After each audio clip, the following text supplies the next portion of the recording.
नमस्कार, आप सभी का मेरे YouTube चैनल पर स्वागत है। और आज हम एडवांस मैथमेटिक्स में क्यूब से रिलेटेड क्वेश्चन जो कई कंपटीशन एग्जाम में पूछे गए हैं उनको सॉल्व करेंगे। और इसका जो पहला क्वेश्चन है वो क्या है, दो घनों के आयतनों में 27:1 का अनुपात है तो इनकी भुजाओं में अनुपात है। तो ये 4 ऑप्शन हैं और बताना है कौन सा ऑप्शन सही है। तो क्वेश्चन को करने से पहले घन के बारे में जान लेते हैं। घन होता है उसकी लंबाई, चौड़ाई, ऊंचाई बराबर होती है, घन की प्रत्येक कोर बराबर होती है, ठीक है ना। घन है त्रिविमीय आकृति है। कैसी आकृति है? 3 विमा वाली। लंबाई, चौड़ाई, ऊंचाई उसकी कैसी होगी? समान होगी, उसे हम कहेंगे घन। तो ये घन है। अगर हम इसकी प्रत्येक कोर ए माने तो इसका जो आयतन होगा घन का, आयतन क्या हो जाएगा? a की घात 3। और इसका पृष्ठीय क्षेत्रफल होगा 6a², ठीक है। और विकर्ण होता है a√3। तो ये याद रखेंगे, घन से रिलेटेड ये फॉर्मूले हैं।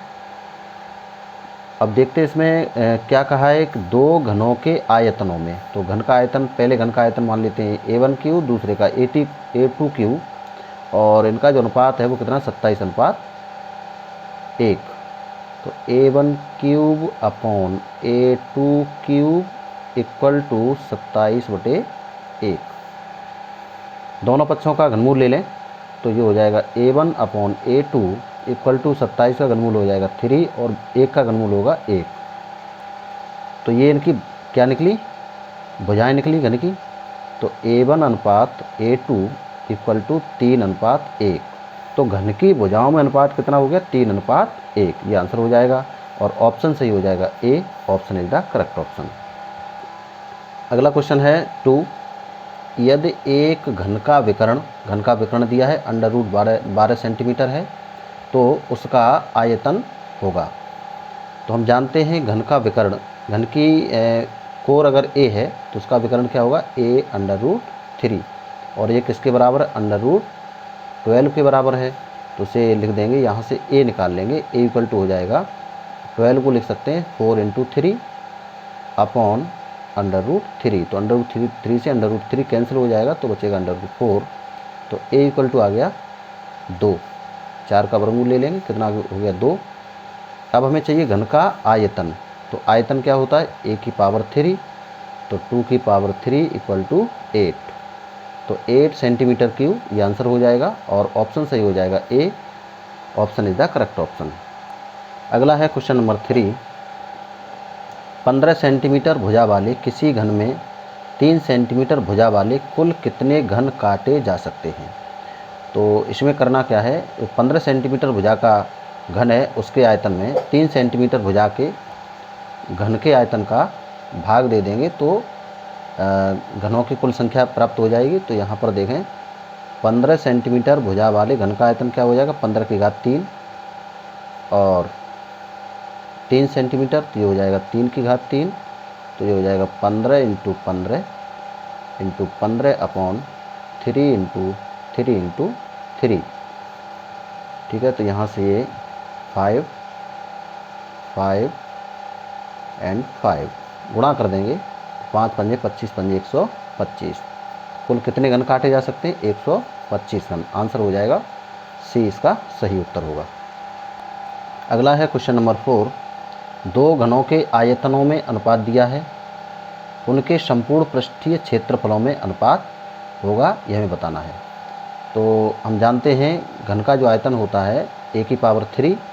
तो पहले घन का आयतन मान लेते हैं a1⁵, a1³ और दूसरे का मान लो a2³। और इनका रेशियो क्या है? 27/64। तो यहाँ से a1/a2 ये हो जाएगा 27 का घनमूल हो जाएगा 3 और 64 का हो जाएगा 4। अब हमें चाहिए इनके पृष्ठीय क्षेत्रफलों में अनुपात। तो घन का पृष्ठीय क्षेत्रफल जानते हैं 6a² होता है। तो पहले घन का पृष्ठीय क्षेत्रफल हो जाएगा 6a1² और दूसरे घन का पृष्ठीय क्षेत्रफल हो जाएगा 6a2²। तो यहाँ से 6 से 6 कैंसिल हो जाएगा। तो a1/a2 का स्क्वायर तो यहाँ पर हम A1/A2 पता है और इसका स्क्वायर कर देंगे तो ये हो जाएगा 3/4 का स्क्वायर इक्वल टू 9/16। तो 9/16 तो अनुपात हो जाएगा 9:16 और यही आंसर हो जाएगा, ऑप्शन सही हो जाएगा सी 9:16। अगला है क्वेश्चन नंबर 5। यदि एक घन का प्रत्येक सिरा 50% बढ़ा दिया जाए उसके पृष्ठीय क्षेत्रफल में कितने प्रतिशत वृद्धि हो जाएगी। तो इसमें घन का प्रत्येक सिरा कितना बढ़ा दिया 50% और पृष्ठीय क्षेत्रफल में वृद्धि पूछी है। तो पृष्ठीय क्षेत्रफल क्या होता है 6a²।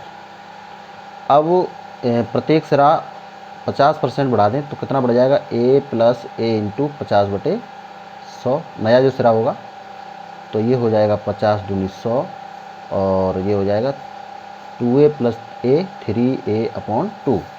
तो नया सिरा होगा वो क्या होगा 3/2। अब हम इसका निकालें पृष्ठीय क्षेत्रफल तो ये हो जाएगा 6a² यानी 3a/2 का स्क्वायर। तो ये हो जाएगा 6 × 9a²/4। ये कैंसिल हो जाएगा 2 और यहाँ बचेगा 3। ये हो जाएगा 27a²। 27a²/2। ये नया पृष्ठीय क्षेत्रफल हुआ। पहले कितना था 6a²। अंतर कितना है, कितना बढ़ा ये हम देखें इसमें तो 27a²/2 - 6a²। तो ये हो जाएगा 6 दूनी 12। 27a² - 12a²/2 तो ये हो जाएगा 15a²/2। इतनी वृद्धि हुई। अब कितने प्रतिशत वृद्धि हुई तो बड़ा हुआ कितना है, बड़ा हुआ है 15a²/2।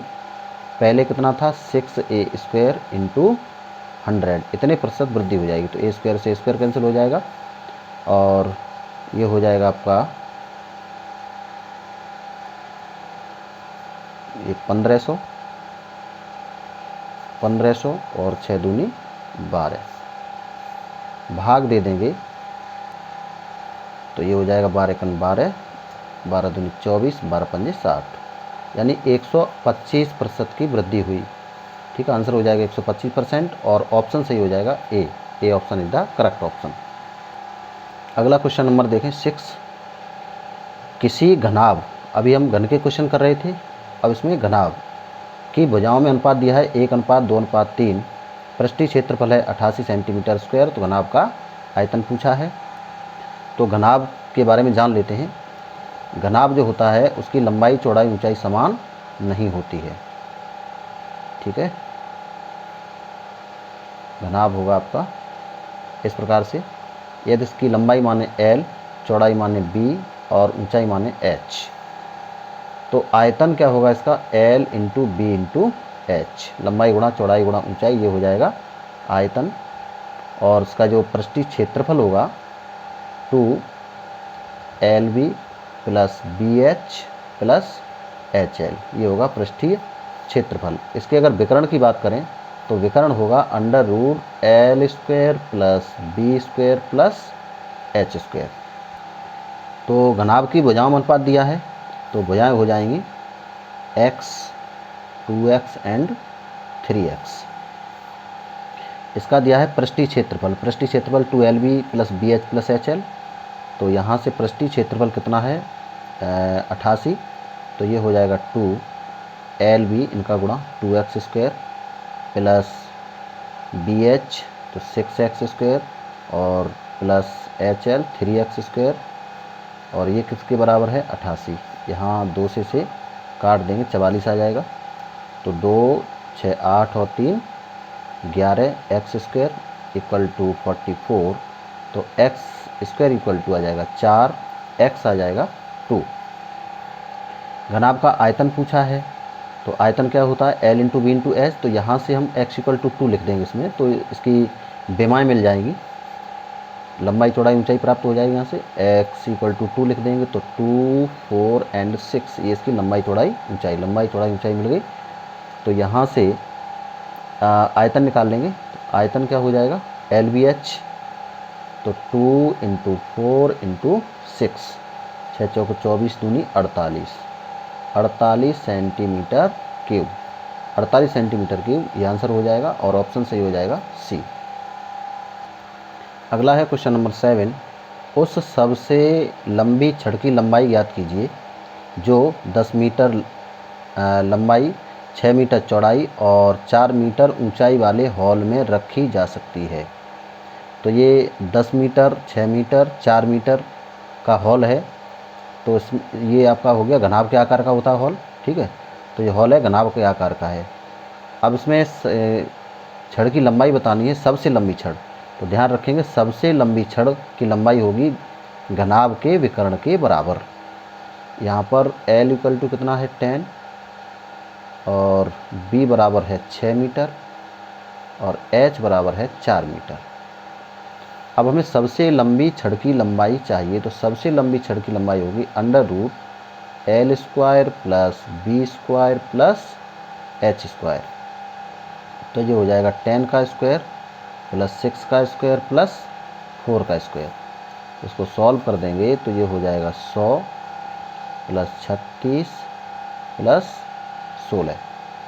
इनको जोड़ देंगे तो ये हो जाएगा आपका 152 और इसके फैक्टर कर देंगे 4 इंटू 38 लिखें इसे। तो यहाँ से ये हो जाएगा आपका 4 का वर्गमूल 2 √38। इतने मीटर होगी छड़ की लंबाई 2 √38 और ऑप्शन सही हो जाएगा A, option is the correct option. अगला है क्वेश्चन नंबर 8। इसमें है एक घनाभ का आयतन एक घन के आयतन का 2 गुना है। यदि घनाभ की विमाएँ 9, 8 और 6 सेंटीमीटर हैं तो घन का संपूर्ण पृष्ठ बताइए, ठीक है ना। घन के संपूर्ण पृष्ठीय क्षेत्रफल पूछा है इसमें।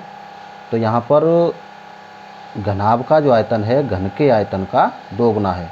घनाभ की विमाएँ दी हैं तो यहाँ से हम आयतन निकाल सकते हैं। तो घनाभ का आयतन क्या हो जाएगा 9 गुणा 8 गुणा 6 LBS से, और ये किसके बराबर है घन के आयतन के 2 गुने के। 2 इंटू घन का आयतन, घन की भुजा मान लेते हैं A, तो 2A³ के बराबर है यहाँ पर ये। तो यहाँ से ये 2 से कैंसिल हो जाएगा 3 बार, 9 3 27 हो जाएगा। 27 इंटू 8 इक्वल टू A³। यहाँ से A निकालेंगे, 27 का घनमूल हो जाएगा 3 और 8 का हो जाएगा 2, ये हो गया 6। अब चाहिए घन का संपूर्ण पृष्ठ। तो घन का संपूर्ण पृष्ठ क्या होता है 6A²। तो ये हो जाएगा 6 इंटू एक ही जगह पे लिखेंगे 6, तो 6 का स्क्वायर, तो 6 इंटू 36 गुणा कर देंगे तो आ जाएगा 216 सेंटीमीटर स्क्वायर। तो घन का संपूर्ण पृष्ठीय क्षेत्रफल कितना निकला 216 और ऑप्शन सही हो जाएगा B, option is the correct. अगला है क्वेश्चन नंबर 9। एक घनाभ के 3 संलग्न तलों का क्षेत्रफल क्रमशः XYZ वर्ग सेंटीमीटर है। यदि घनाभ का आयतन V घन सेंटीमीटर हो तो VXYZ में सही संबंध है। तो इसमें 3 संलग्न तलों का क्षेत्रफल दिया है, यहाँ पर देखें दिया है यहाँ पर LB कितना है X, LB BH आपका Y और HL है Z, ठीक है। हम इनका सबका गुणा कर दें तो यहाँ से XYZ इक्वल टू आ जाएगा L और L का मल्टीप्लाई करेंगे L स्क्वायर B स्क्वायर, इसी प्रकार से H स्क्वायर, और ये इसे लिख सकते हैं LBH का स्क्वायर। और LBH क्या होता है घनाभ का आयतन का फॉर्मूला है, तो आयतन दिया इसमें B, तो इसकी जब B लिख सकते हैं तो ये हो जाएगा आपका B स्क्वायर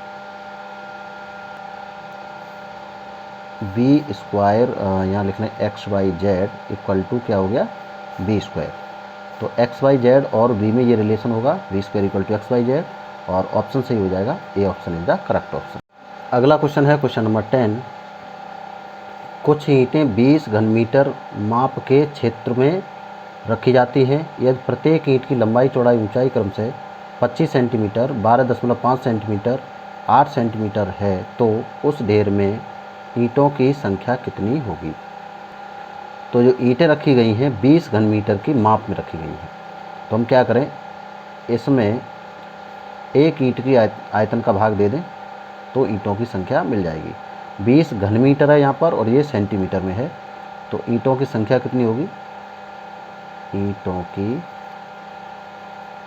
संख्या 20 और इसको सेंटीमीटर में जब घन सेंटीमीटर में चेंज करेंगे तो 100 इंटू 100 इंटू 100 और एक ईंट का आयतन क्या हो जाएगा? 25 इंटू 12.5 इंटू 8। यहाँ से एक जीरो हटाएंगे और यहाँ 10 का गुणा कर देंगे और इसे सॉल्व कर देंगे तो 25 चौके 100, 4 दूनी 8 और 2 ढाई 20। तो ये बचेगा आपका 10 गुणा 100 गुणा 100 गुणा 10 बटे 125, 25 पंजे 125, 25 चौके 100 और ये कट जाएगा 5 दूनी 10, 4 दूनी 8, 8 और जीरो आ जाएंगे 1 2 3, यानी 8000 ईंटें। उस ढेर में कुल कितनी ईंटें हैं? 8000। और ऑप्शन सही हो जाएगा, B option is the correct option. तो इस प्रकार से इन क्वेश्चंस को सॉल्व कर लेंगे। वीडियो आपको अच्छा लगे तो इसे लाइक और शेयर करें। मेरे चैनल को आपने अब तक सब्सक्राइब नहीं किया तो उसे सब्सक्राइब कर लें, जिससे इस प्रकार के आने वाले वीडियो आपको आसानी से प्राप्त हो सकें। बहुत बहुत धन्यवाद।